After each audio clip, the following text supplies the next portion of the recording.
Les amis, bonjour, on se retrouve pour notre 138e économiser et partager et on remercie une nouvelle fois Patrick, fidèle au poste, qui nous permet de voir cette petite réalisation de Iron Studio. Bon, alors on voit des grosses, on voit des petites. Bon, faut pas en tenir rigueur à Patrick, c'est quelqu'un qui a beaucoup d'autres qualités. Bon, pas avoir que des grosses tout le temps. C'est comme ça, c'est pas grave non plus, pas tout quoi. Je pense pas que les gens te jettent la pierre dans les commentaires quoi. On voit du coup un nouveau produit Star Wars, le fabricant Iron Studio étant très connu, le plus connu je pense pour le coup, pour les dioramas, alors que ce soit des mini dioramas 1/10 comme on voit aujourd'hui, avec deux personnages, jusqu'à des un peu plus gros où on inclut du coup des véhicules, des morceaux de décor, etc. Le plus célèbre étant, je pense, celui de Jurassic Park qu'on n'a malheureusement pas pu voir sur la chaîne et qui est apparemment une réalisation époustouflante. Alors aujourd'hui on voit quoi? On voit l'affiche, il m'a bien précisé que je le dise en vidéo et d'être indulgent aussi. L'affiche du premier film, La Guerre des Étoiles, enfin un nouvel espoir, avec du coup Luke et Leia de l'épisode 4 qui sont représentés dessus. Et c'est assez sympathique pour le coup, le sabre laser qui fait une espèce qui est symbolisé comme la lumière lorsque le sabre sort de l'étui et s'illumine. C'est très très joli. Honnêtement, c'est vraiment très beau. C'est dommage que ça soit du indice parce que franchement, un quart, ça serait vraiment une très très bonne idée. Bon, Iron Studio, il fourmille de toute façon de bonnes idées parce que leurs dioramas, ils sont très souvent atypiques, originaux et bien pensés. Après, bon, on est sur une petite échelle. Malheureusement, on est quand même sur un gros prix. Puisque pour cette petite statue, je crois un truc genre 27 cm si je me souviens bien, enfin 20 si on prend les bras de Luke, on est quand même à 600 €. Donc c'est quand même pas donné en soi. Maintenant, franchement, c'est très joli. C'est une pièce qui est vraiment excessivement emblématique, bien sûr, parce qu'on est sur la plus grande licence de l'histoire du cinéma forever. Rien ne viendra jamais détrôner ça, surtout avec la qualité des licences et l'inspiration qu'ils ont aujourd'hui. Et on est sur quand même le premier film Star Wars. Alors, une statue qui est tirée à 1977 exemplaires. Pour ceux qui ont la ref, vous pouvez me le marquer en commentaire. Voilà, donc bon, un gros tirage. Maintenant, on est, voilà, sur des produits de 5 à 700-800 €, on cible un beaucoup plus gros, large panel de clients, bien évidemment, parce que plus les prix rétrécissent, plus le nombre d'exemplaires et de clients visés est élevé. Bon, c'est sûr que là, j'ai cette semaine justement actualisé un peu les annonces.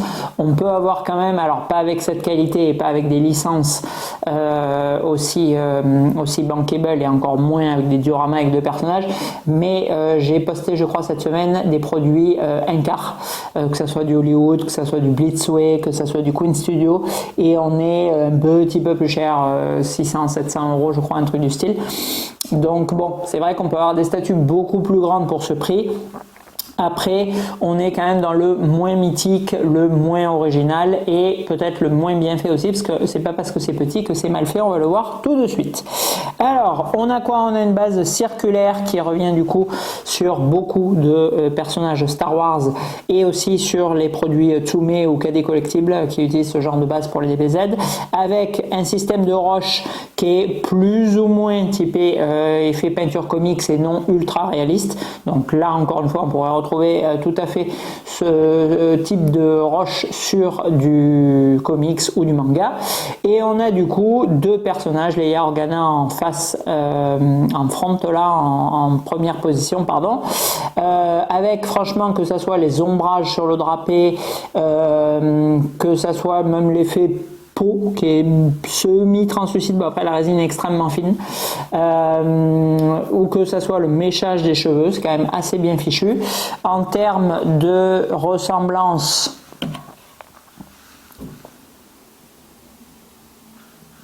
On est pas mal. Alors encore une fois, il me disait soit indulgent, genre c'est pas très bien fait, j'imagine, ou pas très ressemblant à Carrie Fisher, parce que c'est tiré de l'affiche qui est elle-même stylisée et non une photo des acteurs. Franchement, on reconnaît quand même bien pour le coup l'actrice et le personnage. Et une fois de plus, par rapport à l'affiche, j'en ai une justement signée, la Nouvelle Espoir, avec exactement le même. Je vous la mettrai en conclusion, j'essaierai de pousser un peu ça, je vous la mettrai à côté, parce que du coup on voit bien le truc du sabre et tout, ça c'est sympa. Franchement, elle est très ressemblante à l'affiche pour le coup, donc c'est assez sympa. Et juste à côté, on a du coup notre ami Luc. Alors lui, bon, faut être honnête, il ressemble pas vraiment à Mark Hamill. Maintenant, on reconnaît là aussi bien le personnage de Luc. Bon, ils l'ont ultra méga bodybuildé niveau pec et compagnie, mais bon, c'est parce que on est à l'époque des vrais là. C'est la testostérone là. C'est alors en 77 peut-être pas, mais bon, en 90 là, on a du Schwarzy, on a du Stallone, on a du Van Damme. Voilà, c'est pas de l'acteur LGBT là, attention. Bon, allez, hop, ça y est, je suis banni de YouTube. Non, mais bon, voilà. Du coup, on avait un peu cette caricature de sur-bodybuilder les persos sur les affiches. Et voilà, quand on voit l'affiche de Predator 1 de Dutch, c'est juste complètement surabusé, quoi. Mais franchement c'est bien fait, on a un joli mouvement du coup de drapé sur les deux personnages, donc sur la gauche pour Leia et sur l'arrière pour Luke.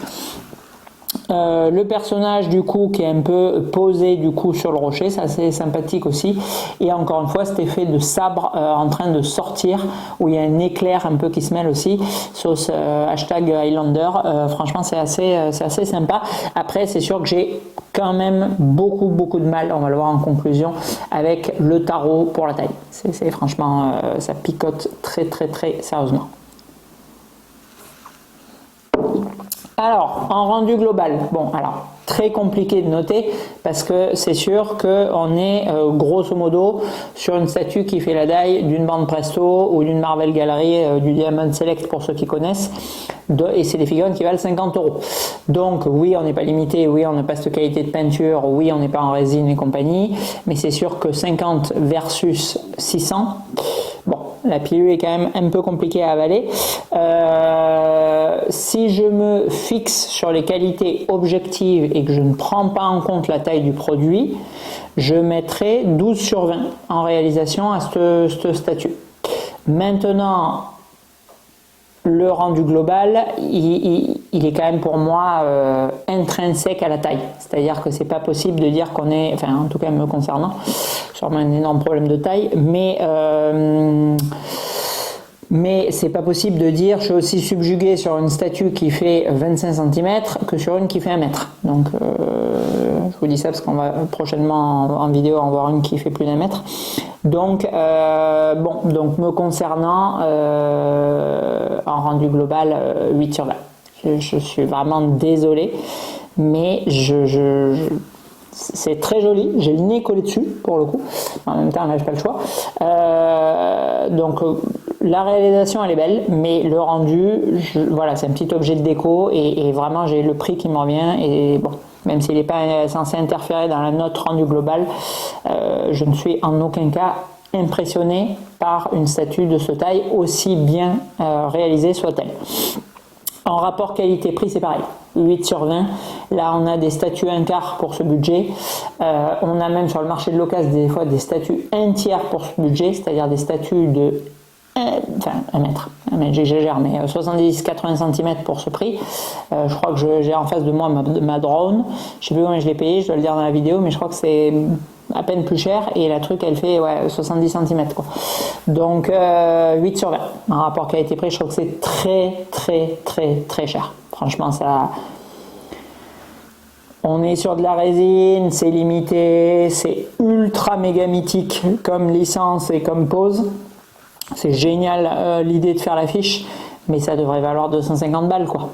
Ça commence à vaut 600 € ça. C'est franchement, déjà je trouve les sideshows hors de prix, mais là c'est encore vachement plus vénère quoi. Donc 8 sur 20 en rapport qualité-prix. Là vraiment, je suis désolé, je fracasse. Je suis ravi de pouvoir vous présenter ça et que Patrick, une fois de plus, ait fait appel à moi. Mais je ne peux pas dire oui, ça va, franchement c'est correct, le prix pour la taille, 13 sur 20, non, 8. Note globale, je vais mettre la moyenne parce que vraiment je suis ultra méga pas objectif sur la licence et l'idée qu'ont eu Iron Studio de faire la fiche que j'adore, mais ça s'arrête là. Donc 10 sur 20 en note globale et franchement c'est cher payé pour reprendre le prix de la statue. Allez, on se quitte là pour du coup ce nouvel économiser et partager. On se retrouve la semaine prochaine avec d'autres économisés et partagés. Et je vous mets du coup viteuf en fin de, juste après ça là du coup, l'affiche pour que vous captiez pour ceux qui n'ont pas forcément le rêve d'où ça vient. À bientôt.